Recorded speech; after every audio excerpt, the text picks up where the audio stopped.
ఈరోజు ఒక మంచి కథానిక పేరు కమలమ్మ.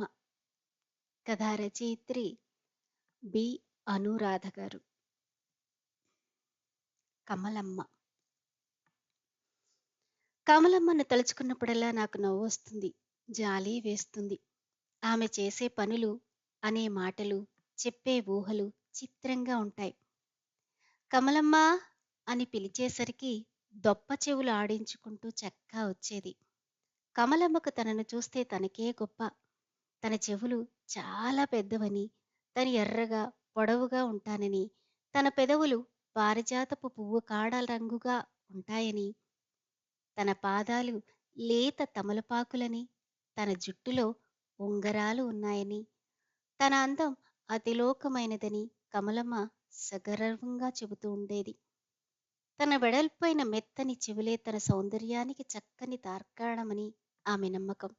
మనం కనురెప్పలను కదిపినంత సులువుగా కమలమ్మ తన చెవి దొప్పలను మెదిలించగలదు. కమలమ్మను చిన్నప్పుడు కూడా కమలమ్మ అని పిలిచేవారు. చిన్నపిల్ల గదా అని ఎవరైనా కమల అని పిలిస్తే ఊరుకునేది కాదు. కమలమ్మ అని నోరారా పిలిస్తేనే ఆమెకి సరదా. కమలమ్మ అనే పిలుపులో ఎంతో గౌరవం ఇమిడి ఉందట. కమలమ్మని నేను చిన్నప్పటి నుంచి బాగా ఎరుగుదును. కమలమ్మ ఇంటికి మా ఇంటికి మదురు గోడ అడ్డం. మా ఇళ్లకు సమీపంలోనే ఒక శివాలయం. ఆలయానికి చుట్టూ సువర్ణ గన్నేరు చెట్లు, దానికి ఎదురుగా ఒక కోనేరు ఉన్నాయి. కమలమ్మకి ఎంత విపరీతమైన చెవులు ఉన్నాయో ఆమెకు ఈశ్వరుడి మీద అంత విపరీతమైన భక్తి. కమలమ్మకి సువర్ణ గన్నేరు మొక్కలంటే ఎంతో ఇష్టం. కమలమ్మ పొద్దుటే లేచి శివాలయంలోకి వెళ్ళేది.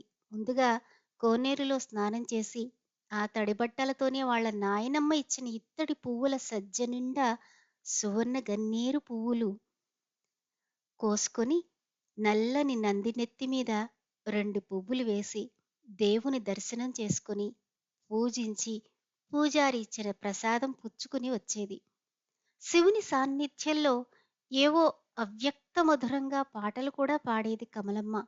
ఆ పాటలలోని భావాలు అందరికీ అర్థమవడం కష్టం. కమలమ్మ రోజు ఆలయం నుంచి తెచ్చే ప్రసాదం సువర్ణ గన్నేరు పువ్వులే. ఆ పువ్వులే కళ్ళకు అద్దుకుని బుద్ధ విగ్రహం చెవులు వంటి తన ఇంతపాటి పెద్ద చెవులకి పెట్టుకునేది. కమలమ్మ జడ చాలా పెద్దదే. అయినా ఆమె తలలో గన్నేరు పువ్వులను తురుముకోవడం నేనెన్నడూ చూడలేదు. పువ్వులను తలలో కంటే చెవులలో పెట్టుకోవడమే ఆమెకి చాలా ఇష్టం. కమలమ్మకి 4వ ఏట తల్లి తండ్రి కూడా చనిపోయారు. అప్పటి నుంచి కమలమ్మ వాళ్ళ ముసలి నాయనమ్మ దగ్గర పెరుగుతోంది. నాయనమ్మ పేదరాలు కూడాను. నాయనమ్మ, నా చిట్టి తల్లికి ఎలాంటి మొగుడు వస్తాడో కానీ దీని వాళ్ళంతా బంగారుమయం చేసేవాడు దొరికితే బాగుండును అంటూ ఉండేది. కమలమ్మకి మాత్రం నాణ్యమైన బట్టల కన్నా నగలన్నా ఎంత మాత్రం ఇష్టం ఉండేది కాదు. ఎప్పుడు ఒళ్ళంతా సువర్ణ గన్నేరు పువ్వులతో అలంకరించుకునేది. చెవులకు ఉన్న సువర్ణ గన్నేరు పువ్వులను చూసుకుంటూ, నాకు నగలు పెట్టే మొగుడు వద్దు, పెళ్లి వద్దు, నీ దగ్గరనే ఉండిపోతాను నాయనమ్మా అనేది. పెళ్లి చేసుకుంటే వాడు నా మెడకు ఉరివేస్తాడు, నా అందమైన చెవులకు రాళ్లు కడతాడు అని భయపడేది. ఊహ వచ్చినప్పటి నుంచి కూడా కమలమ్మ రవిక తొడుగుకొని చీర కట్టేది. కమలమ్మకు 13 ఏళ్లు వెళ్ళి 14వ ఏడు రాబోతోంది. వాళ్ళ నాయనమ్మ చాలా తొందరపడుతోంది కమలమ్మకు పెళ్లి చెయ్యాలని.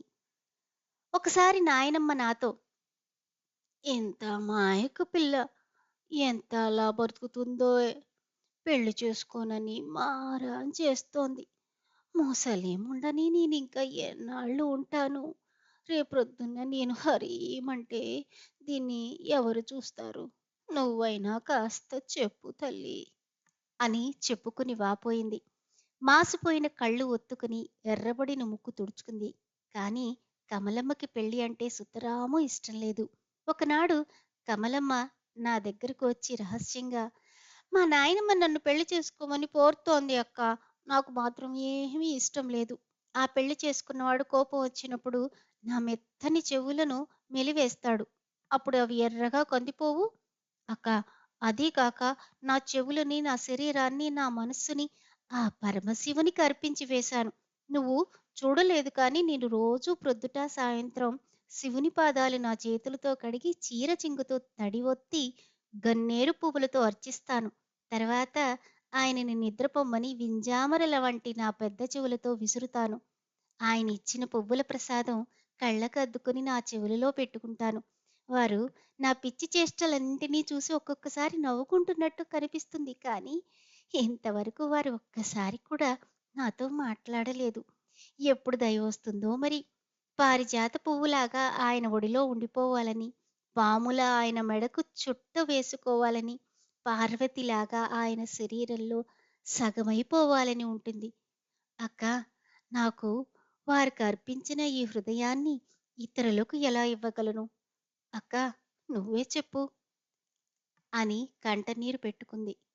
అప్పుడప్పుడు నేను కూడా నా చిన్న కూజాబింది పట్టుకొని ఆ కమలమ్మతో కోనేటికి స్నానానికి వెళ్ళి వచ్చేటప్పుడు కోనేటి ఒడ్డున ఉన్న బావి నుంచి నీళ్లు తీసుకువచ్చేదాన్ని.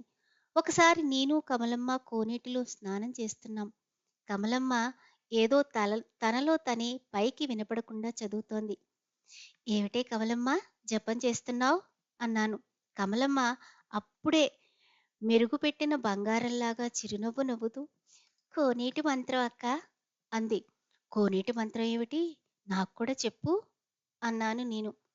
పైకి చెబితే నవ్వుతావేమో అక్కా అంది అమాయకంగా కమలమ్మ. అబే నవ్వనులే, పైకి చదువు అన్నాను. కమలమ్మ ఇలా చదివింది. కోనేటు కోనేటు ఇక్కడా అక్కడా ఈశ్వరుడే. ఆయనపైనే నా మనస్సు. ములిగిస్తే ములిగించు, తేలిస్తే తేలించు. కమలమ్మ అమాయకత్వానికి నాకు నిజంగా నవ్వు వచ్చింది. కానీ పైకి నవ్వితే చిన్నబుచ్చుకుంటుందని నవ్వలేదు. ఎవరైనా తనను చూడడానికి వస్తే వాళ్ళు చెవులలో కూడా 2 సవర్ణ గన్నేరు పువ్వులు పెడుతూ ఉంటుంది కమలమ్మ.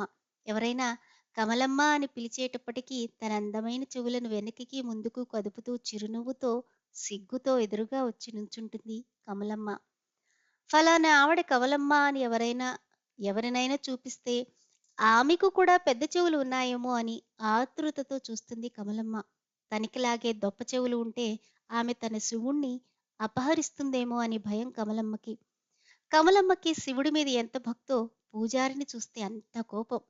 తన ఇష్టం వచ్చినప్పుడు శివుడిని దర్శించటానికి వీలు లేకుండా పూజారి శివాలయానికి తాళం వేస్తాడుట.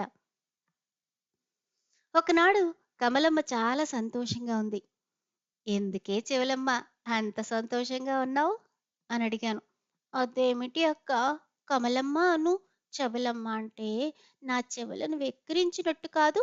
నన్ను కావలిస్తే ఏమైనా అను కానీ నా చెవులను మాత్రం ఏమీ అనకు అక్క అంది కమలమ్మ బిక్కమొహంతో. అయ్యో, ఎందుకు అలా అన్నానా అని నెచ్చుకొని ఇంకెప్పుడు అననులే కమలమ్మ, క్షమించు అన్నాను. అప్పుడు మళ్ళీ సంతోషంతో కమలమ్మ మొహం ఇంత చేసుకొని ఆప్యాయంగా తన చెవులను మునివేళ్లతో సవరించుకుంటూ నన్ను జేర్లాబడి కూర్చుంది. కమలమ్మ, ఏమిటి కబుర్లు అన్నాను. కమలమ్మ నా మొహం కేసి అదొకలాగా చూసి చెప్పనా అక్క? ఎవ్వరికీ చెప్పవు కదా అంది. చెప్పనులే, చెప్పు అన్నాను. అక్క, నిన్న రాత్రి ఏమైందనుకున్నావు? శివుడు వచ్చి నా చెవులను తన చేతితో తడిమినట్టు అయింది. అక్క, అప్పుడు నన్ను నేను మరిచిపోయాను అంది కమలమ్మ. ఏదో పొంగి వస్తున్న ఆనందాన్ని తట్టుకోవడానికి ప్రయత్నిస్తూ. అసలు కమలమ్మకి తన ఆలోచనలు, తన పద్ధతులు, తన చూపులే వేరు. ఒకరోజు 2 సువర్ణ గన్నేరు పువ్వులు పట్టుకొచ్చి, ఈ పువ్వులు నీ దగ్గర ఉంచు. అక్క, నీకు మంచిదవుతుంది అంది కమలమ్మ. అవును కాని కమలమ్మ, నువ్వు పెళ్ళెప్పుడు చేసుకుంటావు అన్నాను. అబ్బా, ఆ మాట అడుగుకు అక్కా అంది కమలమ్మ తన చెవులు రెండూ ఊగిస్తూ. కమలమ్మను చూస్తే ఆమె ఎందుకిలా తయారయిందా అని ఆశ్చర్యం వేస్తుంది. తనకు ఏమి తక్కువని కమలమ్మ పెళ్లి వద్దంటోంది? నేను అత్తగారింటి నుంచి పండగకి మా పుట్టింటికి వచ్చాను. రాగానే కమలమ్మని కూడా చూడాలని కబురంపించాను. ఆమె కనపడలేదు. సాయంకాలం కోనేటి గట్టు మీది బావికి మంచినీళ్లు తేవడానికి వెళ్ళాను. కమలమ్మ ఒక సువర్ణ గన్నేరు చెట్టు క్రింద కూర్చుని వెక్కి వెక్కి పడి ఏడుస్తోంది. ఇంతకుముందు కమలమ్మ అలా ఏడవడం నేనెప్పుడూ చూడలేదు. నన్ను చూసి చెయ్యి ఊపింది. తన దగ్గరకు రమ్మని. నేను బిందె బావి దగ్గర పెట్టి చప్పున ఆమె దగ్గరికి వెళ్ళాను. కమలమ్మ నన్ను గట్టిగా కౌగిలించుకుని మరింత బిగ్గరగా ఏడ్చింది. నాకెంతో జాలి వేసింది. "ఏమిటి ఇలా అయిపోయావు కమలమ్మ?" అని అడిగాను. కమలమ్మ ముంచుకొస్తున్న దుఃఖాన్ని ఆపుకుంటూ తనకి ఈ లోకమంటే ఇష్టం లేదని, ఎక్కడికో ఆకాశాల్లోకి వెళ్ళిపోవాలని ఉందని, ఆ మేఘాలతో సమానంగా పక్షుల రెక్కలలాగా తన చెవులు ఆడిస్తూ విహరించాలని కోరికగా ఉందని, వాళ్ళ నాయనమ్మ 10 రోజుల క్రిందట అక్కడికి వెళ్ళిపోయిందని, ఆకాశంలో కనపడే తెల్లని మేఘాలు పండిపోయిన వాళ్ళ నాయనమ్మ జుట్టే అని, తను కూడా అక్కడికి వెళ్ళిపోతానని, శివుణ్ణి కూడా తనతో రమ్మని ప్రార్థిస్తానని, ఆయన తప్పకుండా వస్తాడని తనకు నమ్మకం ఉందని, సువర్ణ గన్నేరు చెట్లను కూడా తీసుకువెళ్ళి ఆకాశంలో నాటుతానని, అక్కడ సువర్ణ గన్నేరు చెట్టు క్రింద పరమశివుణ్ణి తన ఒడిలో పెట్టుకుని, ఆయనను సువర్ణ గన్నేరు పువ్వులతో అర్చిస్తూ, సువర్ణ గన్నేరు పువ్వుల విగ్రహంలాగా కూర్చుంటానని, త్వరలోనే ఆ ముహూర్తం రాబోతున్నదని, ఇంకా ఏవిటోవిటో చెప్పేసి రివ్వున శివాలయంలోకి వెళ్ళి మాయమైపోయింది. అంతే. నాటికి నేటికి నేను కమలమ్మని మళ్ళీ చూడలేదు. అప్పుడప్పుడు శివాలయంలో కమలమ్మ శివుణ్ణి గురించి పాడుతున్న పాటలు మాత్రం ఇంకా వినిపిస్తాయని పూజారి చెబుతూ ఉంటాడు. అంతేగాని కమలమ్మ మళ్ళీ ఎవరికీ కనపడలేదు. కమలమ్మ ఏమైపోయిందో ఎవరికీ తెలీదు. ఆమెను తలుచుకున్నప్పుడల్లా నాకు జాలి వేస్తుంది.